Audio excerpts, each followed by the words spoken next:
Alors je voudrais bien vous parler ce matin de deux mots qui s'adressent à la jeunesse, qui s'adressent aux personnes âgées, qui s'adressent aux enfants. Il faut qu'on soit à la portée de tous. Deux mots simples qu'on va conjuguer. Regarder, recommencer. Est-ce que c'est compliqué? Ça dépend, hein. Regarder, recommencer. Alors, on va lire un petit texte d'abord dans l'évangile de Luc, chapitre 22.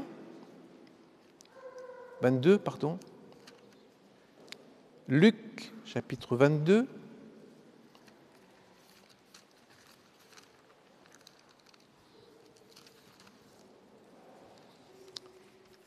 Pour le verbe regarder. 22, verset 56. Une servante qui le vit, Pierre, assis devant le feu, fixa sur lui les regards et dit, cet homme était aussi avec lui. Mais il le nia, c'est Pierre. Il dit, non, femme, je ne le connais pas. Peu après, un autre, l'ayant vu, dit, tu es aussi de ces gens-là. Et Pierre dit, homme, je n'en suis pas. Encore un mensonge. Environ 1 heure plus tard, un autre insistait, disant, certainement cet homme est aussi avec lui, car il est galiléen. Pierre répondit, homme, je ne sais ce que tu dis. 3e mensonge. Au même instant, comme il parlait encore, le coq chanta. Le Seigneur s'étant retourné, regarda Pierre. Et Pierre se souvint de la parole que le Seigneur lui avait dite avant que le coq chante. Aujourd'hui, tu me renieras 3 fois. Et étant sorti, il pleura amèrement. Amen. Le Seigneur regarde Pierre qui pleure. Il nous regarde aujourd'hui. Mais il ne juge pas l'apôtre Pierre. Il ne l'humilie pas. Il ne le condamne pas. Il le regarde, sans faire de la peine. Dans la Bible, j'ai vu souvent Jésus qui regardait. Il a regardé un jour, tout au début, un jeune homme, je pense, qui s'appelait Nathanaël, qui était caché sous un figuier. Je pense qu'il devait prier, et Jésus l'a vu, et lui a dit, quand tu étais sous le figuier, je t'ai vu, Nathanaël. Et il dit, c'est un croyant qui ne triche pas. Nathanaël, c'est un homme qui ne triche pas, qui ne ment pas comme Pierre. Jésus nous regarde comme il a regardé Zachée, le minuscule Zachée. Il était petit, le minuscule Zachée, dans son arbre, dans le sycomore. Et Jésus a levé les yeux et l'a regardé. Les regards se sont croisés. Jésus cherche Zachée. Zachée cherche Jésus. Et là, je crois qu'on se trouve. Je crois qu'aujourd'hui, il faut que nous demandions, Seigneur, aide-moi à regarder. Aide-moi à regarder le courage des frères et des sœurs qui ont de la difficulté. Cette année, on ne veut pas la vivre dans une bulle, on veut la vivre près des uns et des autres. Aide-moi à voir la bonté de ceux qui donnent l'offrande, ceux qui donnent des services, des visites, ceux qui donnent leurs prières dans l'Église. Donne-moi de voir ces choses. Donne-moi de voir aussi, de regarder la solitude de certains dans l'Église, de ne pas passer comme le Lévite qui est passé auprès du blessé du chemin sans même le regarder. Aide-moi à regarder le travail qui se fait dans ton Église, Seigneur. Vous savez, avec Facebook, on peut choisir son visage. Je ne sais pas comment on peut faire. On prend un visage qui souvent est faux, ce n'est pas le vrai. Mais on ne peut pas être quelqu'un d'autre. Même si on a un visage qui ressemble à un joueur de l'équipe de France, on n'est pas de l'équipe de France. On ne peut pas choisir, on ne peut pas être quelqu'un d'autre. Mais il y a des gens qui trichent avec leur visage. Et Jésus, lui, nous regarde. Il dit, tu ne peux pas être celui que tu rêves, dont tu rêves. Tu ne peux pas être un sportif de l'équipe de France. Tu ne peux pas.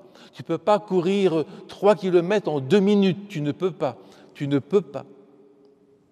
Mais si tu regardes le Christ, alors tu peux devenir semblable au Christ. Alors tu ne seras pas comme tu imagines, mais tu deviendras plus, tu deviendras un enfant de Dieu, tu recevras beaucoup et Dieu te portera tout au long du chemin. Regardez Jésus. Je vous ai dit le verbe regarder. Regardez et vous allez devenir un peu semblable à lui. En regardant le Christ, Dieu face à face, Moïse qui tremblait sur la montagne, eh bien son visage était tout rayonnant, tout lumineux. Il devenait semblable au Sauveur. Mes amis, il faudrait que nous aidions les jeunes de notre Église, que nous prions bien pour eux afin qu'ils s'habituent à lire la Bible et qu'ils deviennent ainsi lumineux dans les moments difficiles, lumineux dans les souffrances et dans les ténèbres qui recouvrent la terre. Il faut aider notre jeunesse, il faut aider nos enfants. Les jeunes sont là avec nous aujourd'hui, à côté, ici, ils sont partout, mais ils sont là et que le Seigneur les bénisse. Amen.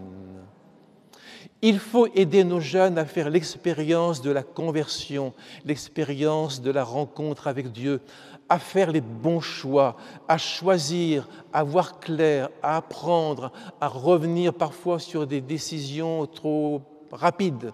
Seigneur, aujourd'hui, aide-nous à regarder. Amen. Vous savez qu'en regardant le Christ, quand nous comparaîtrons là-haut devant le Seigneur, nous serons changés en un clin d'œil, nous serons changés à sa ressemblance. En le regardant, on deviendra semblable à lui. Mais aujourd'hui, si je regarde, et je le fais tous les jours, je lis la Bible au moins 1 heure, parce que je veux m'habituer à ces paroles lumineuses.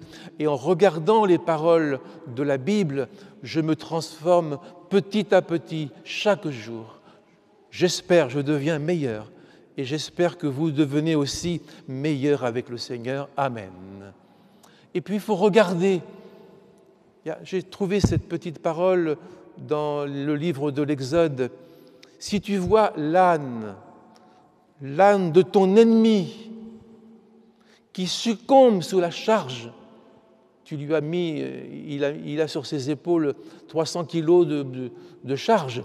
Si tu vois l'âne de ton ennemi qui succombe sous la charge, si tu le vois, et si tu hésites à le décharger, vous connaissez la suite, tu l'aideras à se décharger.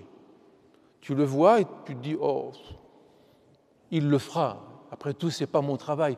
Tu l'aideras à se décharger. Si tu l'as vu fatigué sous la charge, alors tu es appelé à aider cet âne à se décharger de son fardeau. Il faut apprendre à regarder nos enfants, regarder ceux qui souffrent, regarder les autres comme étant au-dessus de nous-mêmes, regarder leurs qualités, regarder les signes des temps, pas seulement des signes de la fin du monde, mais ce que Dieu fait au milieu de son Église, qui est un signe peut-être pour l'avenir.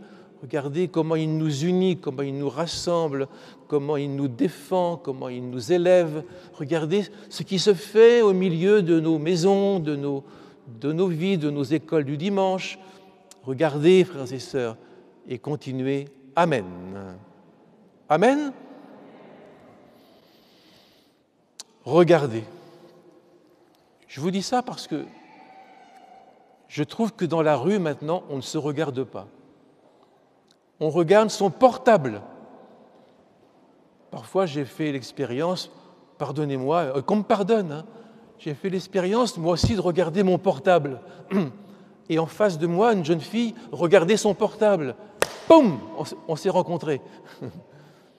On ne se regarde pas, on regarde cette petite chose qui nous dévore notre temps et notre énergie. Regardez les autres. pour voir ce que Dieu fait au milieu de son Église. Maintenant, nous allons voir le deuxième verbe. Ah, qui s'en souvient?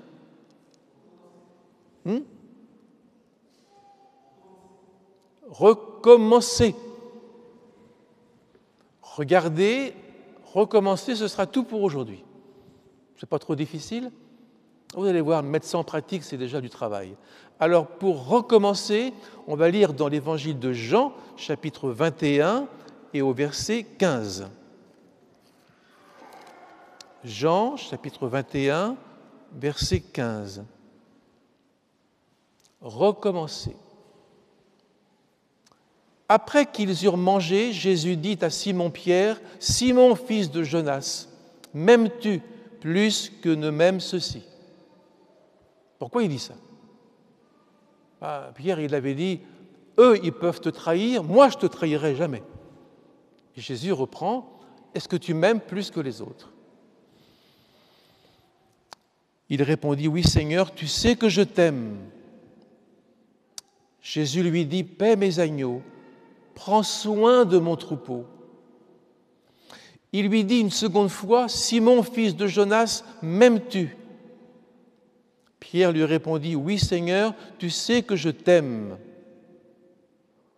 Jésus lui dit, « Paie mes brebis, prends soin de mon troupeau, de mon Église. » Il lui dit pour la troisième fois, « Simon, fils de Jonas, m'aimes-tu » Pierre fut attristé de ce qu'il lui avait dit pour la troisième fois, « M'aimes-tu » Et il lui répondit, « Seigneur, tu sais toutes choses, tu sais que je t'aime, tu sais toutes choses. » Jésus lui dit, « Paie mes brebis, Amen. » Eh bien, ce texte-là, j'ai l'impression que le Seigneur veut dire à l'apôtre Pierre et à chacun de nous, on efface tout et on recommence.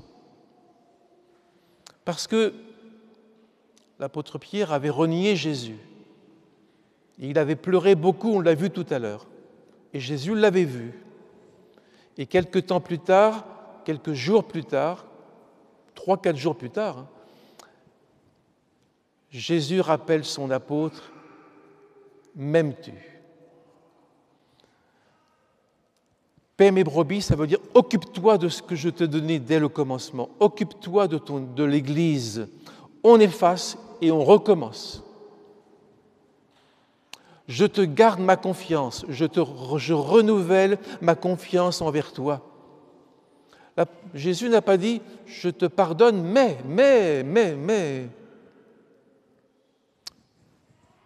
m'aimes-tu? Prends soin de mon Église. » Parce que la clé pour servir le Seigneur, c'est aimer le Seigneur. Si nous voulons faire quelque chose de beau dans l'Église, il faut aimer le Christ. Sinon, on peut être un sympathisant, un supporter. On peut être ce que l'on veut, mais on n'est pas un disciple de Jésus. On ne suit pas Jésus dans tout ce qu'il fait. Pour suivre Jésus, il faut l'aimer. Parce que pour supporter ce qu'on a à supporter, il faut l'aimer. C'est l'amour du Christ qui nous permet de continuer la marche.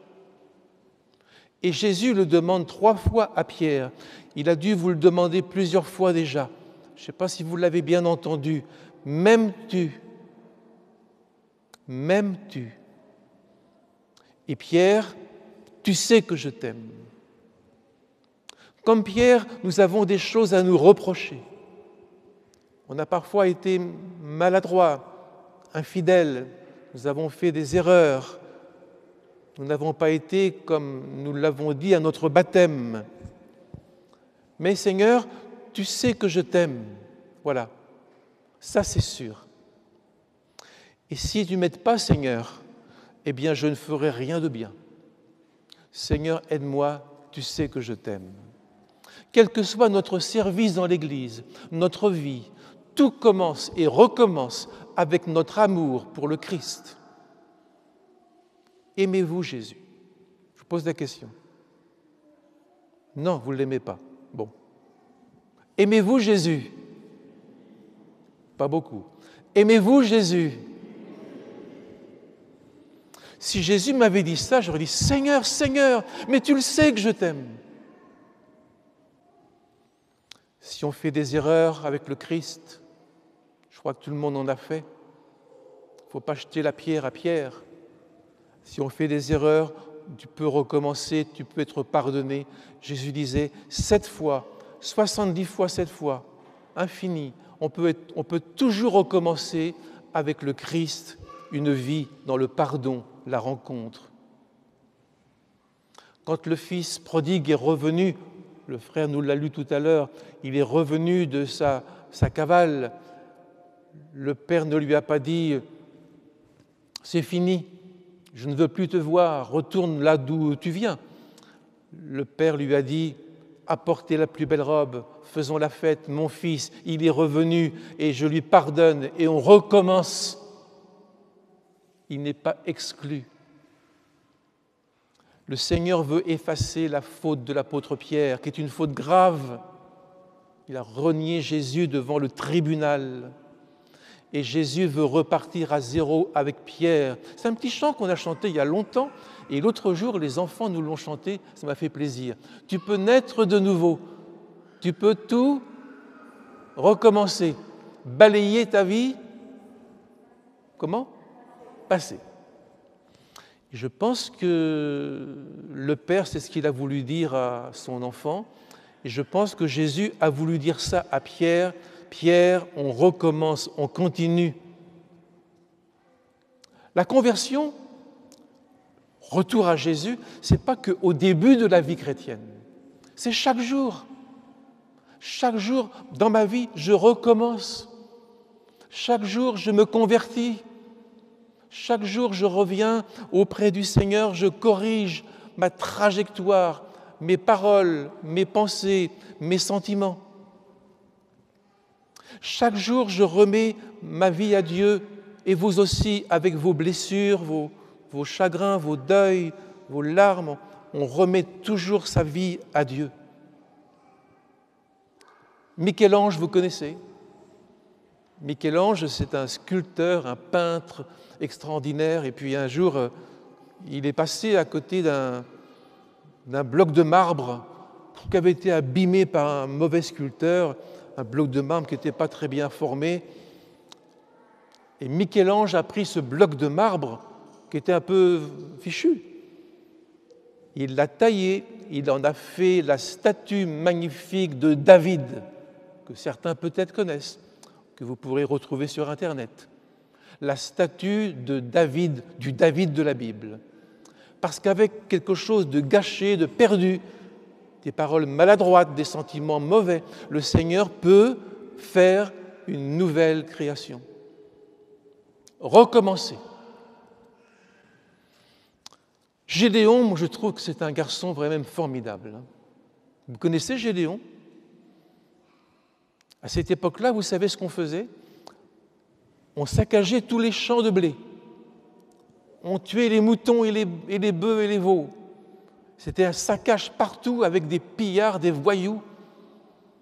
Gédéon n'a pas dit « oh, je baisse les bras, je pars en vacances, je m'en vais, c'est fini, je me mets un petit peu au vert ». Gédéon, tous les ans, il faisait sa farine dans le secret, dans la cachette. Il faisait son pain dans le secret. Et tous les ans, il recommençait sans se décourager. Il était découragé. « Ah, si Dieu était avec nous, comment se fait-il ? Ça ne réussit pas. » Il avait l'impression que le Seigneur l'abandonnait. Et le Seigneur n'abandonne personne. Et avec chacun de nous, frères et sœurs, le Seigneur veut recommencer, veut continuer quelque chose qui a été gâché, perdu, que vous avez peut-être négligé. Savez-vous que Dieu va faire de nouveaux cieux et une nouvelle terre ?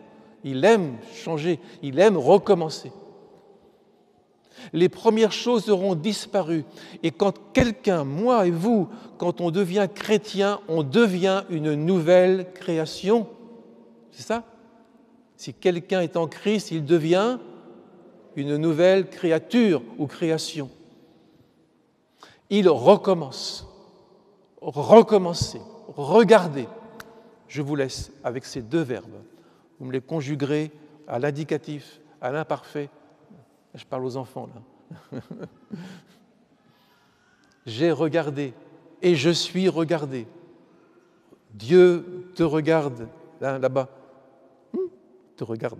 Il nous regarde dans tout ce que nous faisons et disons, pour lui, pour l'Église, pour les autres. Et le Seigneur veut recommencer quelque chose avec nous. Cette année, moi, je le crois. Je crois que Dieu va nous prendre tous par la main. Il va nous dire, allez, garde courage. Je viens dans ta maison, je viens vers ton épouse, ta maman, tes enfants. Je viens vers toi. Quand tu vas à l'école, quand tu apprends, quand tu échoues, je suis avec toi. Amen. Amen. Ça vous plaît? Pas facile, hein, attention. Regardez, recommencez. Vous vous en rappellerez? Je vous pose la question dimanche prochain. Nous allons prier le Seigneur.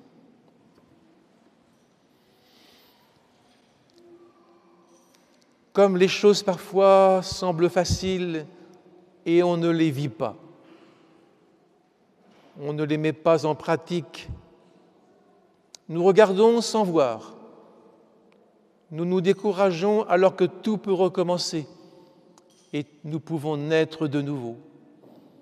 Nous te prions que pour que cette année scolaire, nous puissions vivre un renouveau de vie, une nouveauté, que nous puissions nous engager dans le baptême, que nous puissions revenir sur des sentiments meilleurs envers toi et envers notre femme, notre mari, nos enfants.